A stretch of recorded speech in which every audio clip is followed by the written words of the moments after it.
Good day, sir and classmate. I am Banwa De Fianet. I am the reporter of Chapter 16, title of American Colonial Rule Policy and Governance in 1899 to 1907. So let's begin with the introduction. The American colonial approach in the Philippines reflected a complex mixture of imperial ambition and reformist intent. On one hand, the U.S. justified its rule as a mission to civilize the educated Filipinos, promoting health, education, and governance reforms.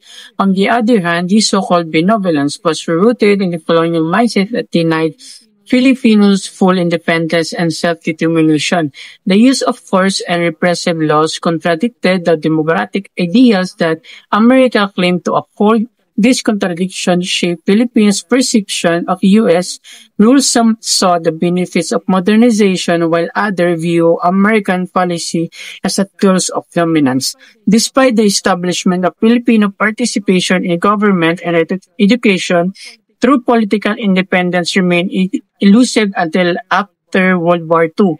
The era left lasting influence on the Philippines political education and cultural system, many of which still traces of American influence today. So let's proceed to another slide. For these slides, I will discuss the military governors and their power while they are staying here in Philippines. After Manila fell to the Americans in 1898, President William McKinley established a military government in the Philippines. General Wesley Merritt served as the first military governor, and followed by General Aylwin Otis and later General Arthur MacArthur. This period marked the transition from Spanish to American rule and the beginning of U.S. authority in the country. As the representative of the U.S. President, the military governor held executive, legislative, and judicial powers over time.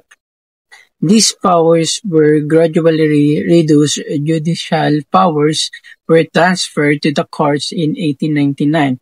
Legislative powers to the Philippines Commission in 1990s. And finally, executive power to the civil governor in 1901 with the establishment of a civil government.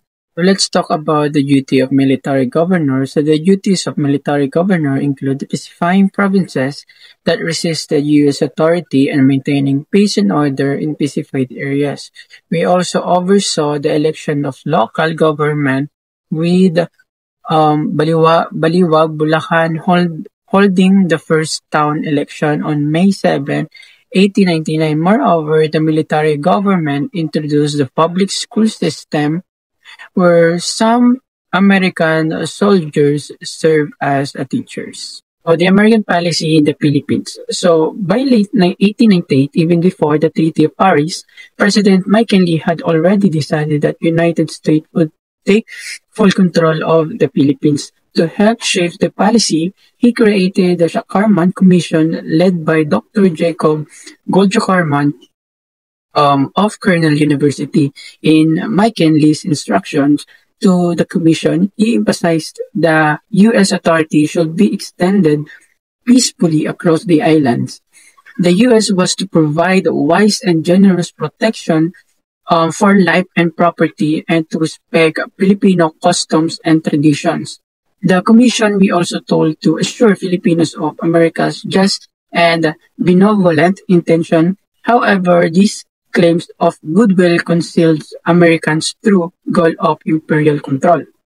While the U.S. presented its action as benevolent, it denied Filipino independence and imposed its own authority. Thus, the American policy, though framed as a formal and protective, marked the beginning of the benevolent assimilation or the justification of colonization in the name of civilization and peace. And this is the Chacarman Commission recommendation. We have first is the enforcement of the American sovereignty over the entire Philippines. Second is training for self-government of the Filipinos compatible with the maintenance of order and with the wise, just, and economical administration of public affairs. Third is the protection of civil rights of the Filipinos. And the fourth is the promotion of the welfare of the Filipinos, and that is the fourth recommendation.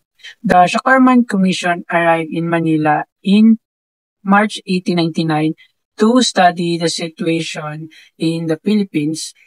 It gathered information mainly from the ilustrados, the educated and wealthy Filipinos who were generally open to cooperating with the Americans.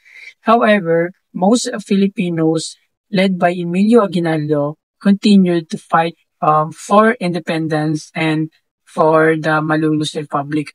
After a month of investigation, the commission issued the several recommendations aimed to establishing American rule in the country, marking the beginning of U.S. efforts to organize to a colonial government and assert control despite ongoing resistance. After the Shakarman Commission completed its work, President McKinley created the Taft Commission in 90s led by William Howard Taft. Its mission was to carry out America's so-called benevolent intention in the Philippines by establishing a civil government that respect Filipino customs and traditions. The commission was also tasked with organizing a public school system where English would be a medium of instruction reflecting the American goal of cultural and political assimilation. Overall, the U.S. policy in the Philippines, shaped by both the Shakarman and the Taft commissions, was presented as one of the friendship, not conquest, through though it effectively secured the American control over the islands. The Recommendation Act was a repressive policy during the American occupation of the Philippines that forced civilians into designated zones to isolate them from guerrilla fighters.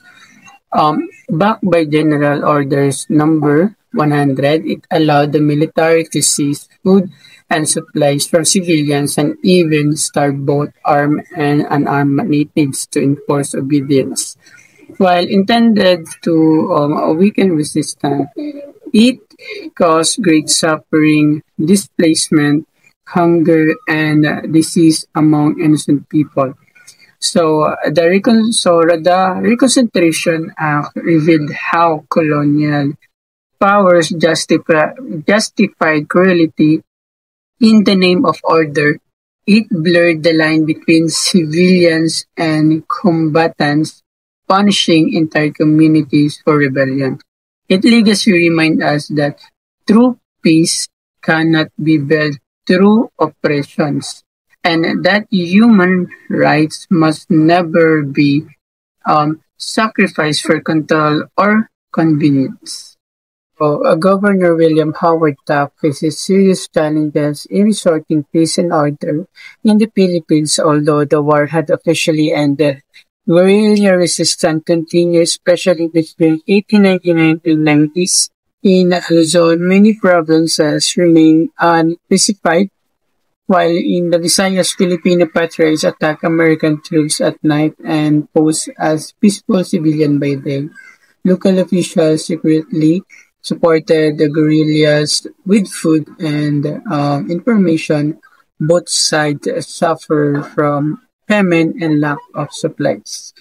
Farms are abandoned due to war, and Riderpest epidemic kill about 90% of the country carabaos, and worsening hunger and malnutrition. To stop guerrilla support, the Americans created reconcentrations camps to separate civilians from fighters. However, these camps were overcrowded and unsanitary, and many died of diseases.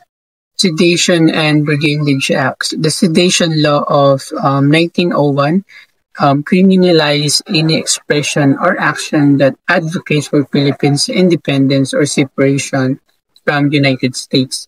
Anyone who spoke, wrote, or organized against American rule could face death or imprisonment. A year later, the Brigandage Act of 1902 imposed harsh penalties, and those who joined or were suspected of aiding resistance groups, labeling them as bandits rather than freedom fighters. Both laws supported by Circular Order Number 13 in 1901 were designed to suppress nationalism and resistance by making life difficult for those opposing colonial authority. They aimed to force a submission under the guise of restoring peace and order. So, the reflection these acts revealed how the colonial government used the law as a weapon to silence dissent and control the populations by branding revolutionaries and criminals. So the Americans sought to erase the legitimacy of the Filipinos' fight for freedom.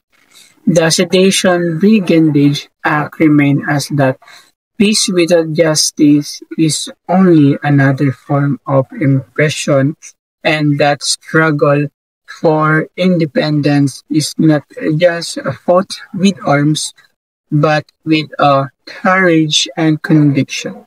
Let's proceed. The 1903 census, after guerrilla warfare was subdued, Governor William Howard Taft recommended to President Theodore Roosevelt the official proclamation of peace and order in the Philippines.